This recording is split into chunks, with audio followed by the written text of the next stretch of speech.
Hi there, I'm Nancy Nash with Starfish Strength. I love using all sorts of workout equipment to stay in shape. Today, I want to teach you how to use your stability ball to get a total body workout that will help you build strength, tone, balance, and really challenge you.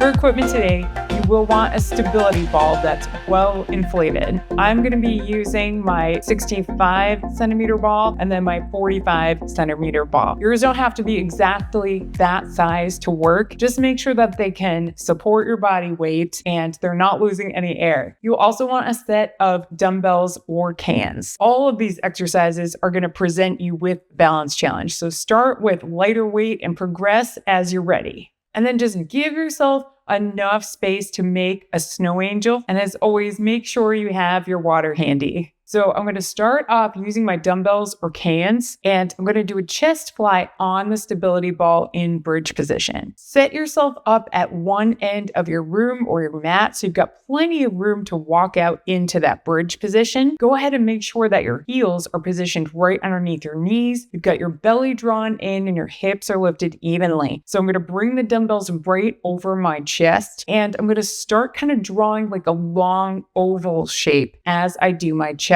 fly. So as I bring the dumbbells apart, they're going to come apart on the sides of my chest. And then I'm going to kind of scoop under, bring the pinkies a little bit closer together under the chest. So kind of just get yourself familiar with that motion. You could even make these just a little bit smaller than I am, just to get acquainted with it. If you don't do a lot of chest exercises, these muscles probably don't know what's going on right now, but this is a great exercise. I mean, we lift and move things all the time, and we need these muscles. They help you squeeze things together in front of your body. You should also kind of feel this in that serratus area. That's the area kind of right underneath your armpits that supports the shoulder. And undoubtedly, you're feeling this in the back of your legs. If you're not already feeling it in your tush, in your glutes, make sure that you're actively squeezing those muscles, because we want to train them to support us in this position so that when they are supposed to do their job, they are turning on in daily life. So there really is a lot going on here. If you're finding that it's bothering your lower back at all, let yourself just walk back out of this or drop your hips down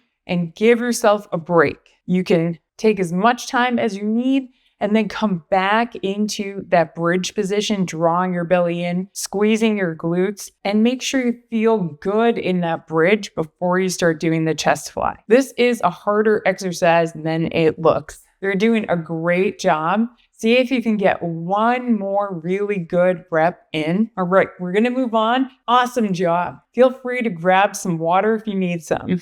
Next, we're gonna do a forward lunge with twist towards the leg that's lunging forward. So I'm going to set myself up again. So I'm at one end of my mat or one end of the room, draw my belly in, step forward, landing on the ball of the foot, turn towards that side, turn back, and then use that front leg to power myself back. I'm going to alternate sides, and I'm really trying my best to make sure that I'm landing the feet in the same spot. My stride is about 2 to 3 of my own foot lengths. So think about that for yourself if your feet are longer or shorter than mine. As much as I can, I'm going to keep the ankles, knees, and hips the same width the whole time. So I'm not letting the knees come in towards one another, not letting them buckle. I should, again, feel this in the lower abs, in the glutes. I'm going to feel this in my abs quite a bit on the sides, in the obliques, because of that twist. I'm going to feel it in the outside of my hips. And you might feel a little wobbly, and that's okay. If your twists are a little shorter than mine, that is also okay. If you can can't get as low into the lunge in the beginning, don't worry. You will get there if you're diligent with this. Now, the bigger the stability ball you use for this, the more challenging it actually is, because you realize that it obscures your vision, and vision is part of balance. So you could use a smaller ball. If that's still not working for you and you're not ready for that level of balance challenge, just go ahead and grab one of your cans or dumbbells. You could also, if you're having trouble with balance, but you feel pretty strong, you could do this with a heavier dumbbell. So see if you can keep this as balanced as possible, left to right. Make sure you're really landing like 70% of your weight on that front leg, and then using that leg to drive yourself back to your start point. That's really what this is about, building single leg strength. So give yourself one or two more, whatever makes it an even set for you. And then we're going to move on to our next exercise. And that was a tough one and you nailed it. Let yourself grab some water if you need some. Next, we're going to use our stability ball in one of our dumbbells or cans. And we're going to do a single arm row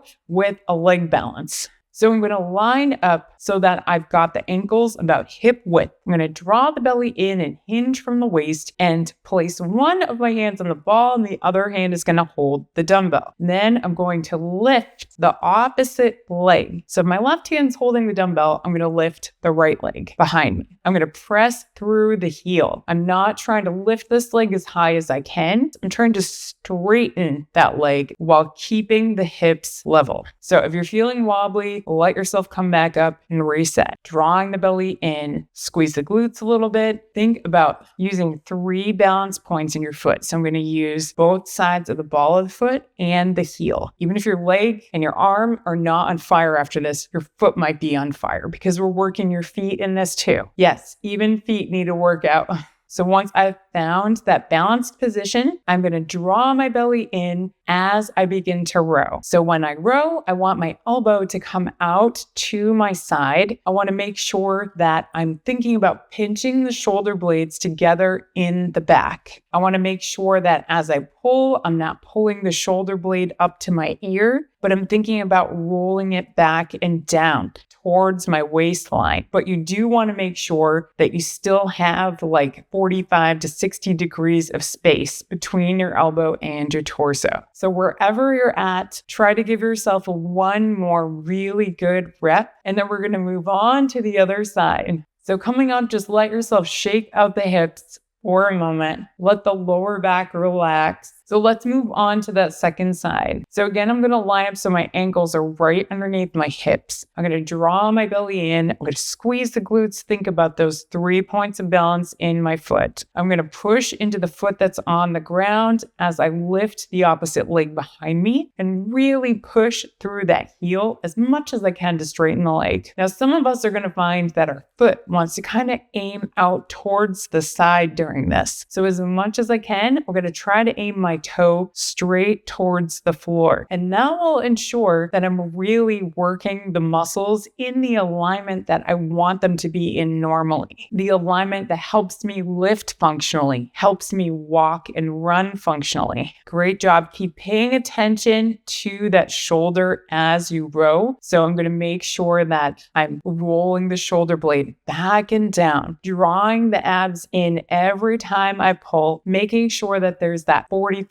to 60 degree bit of space between the elbow and the torso. It should feel like the middle of my back is working quite a bit. And if you don't feel that right this second, you will definitely feel that tomorrow. Nice job. Keep it going for 1 or 2 more solid reps. All right, go ahead and let yourself come up, shake out the hips or grab some water. And we're going to move on to our last exercise. For this last exercise, you'll just need the stability ball. We're going to do a knee tuck. And I'm not going to lie, this is a very difficult exercise. I took breaks when I was filming this, so feel free to take as many breaks as you need when you're exercising. So I want to start at one end of my room or my mat. I'm going to position the stability ball right in front of my feet. So I'm going to bring my hands in front of the ball. So I'm kind of down dogging over the ball. And then I want to start walking walking out into a straight arm plank. And as I'm doing that, the shins are going to come up on the ball. Now I'm really going to draw my belly in and think about pulling my knees up towards my chest. So that's going to result in my hips lifting up. And then I'm going to keep my abs and my glutes tight as I begin to straighten the legs. Now, if you can only straighten them a little bit and go back and forth, that's okay. That's a good way to modify this. But I'm going to try to straighten my legs completely and then come completely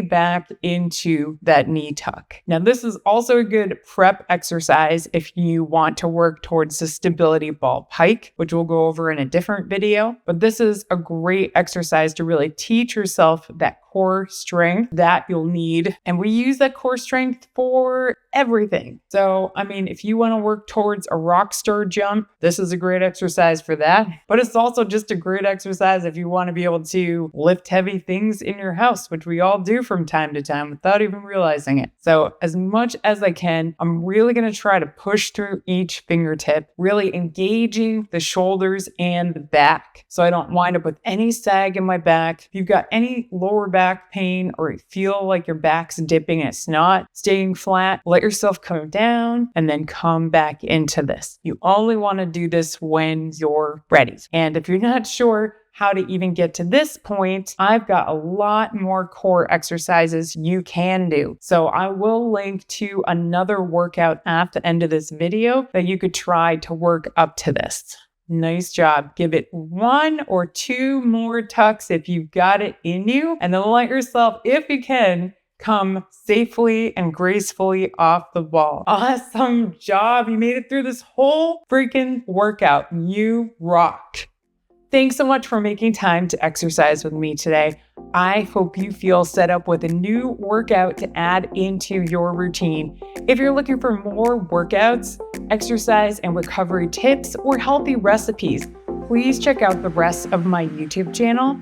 And if you're looking for some individualized support, putting together your nutrition plan or your exercise program, please reach out to me in the link in the description. In the meantime, I look forward to continuing this journey with you, and I'll see you in the next video.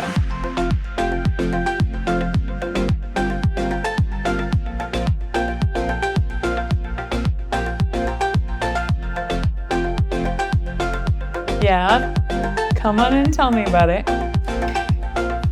What? What's going on? What are we growling at? What are we growling at out there? Say hi. You say hi? Good boy. Good boy. Love you. Do you want to do an exercise? Come here. Come here. You can be my weight. Okay, ready? Let's try it. Okay, ready? You're gonna beat a dumbbell, okay? Do you like being the dumbbell? No. You look very happy. You look so content. Is this comfortable?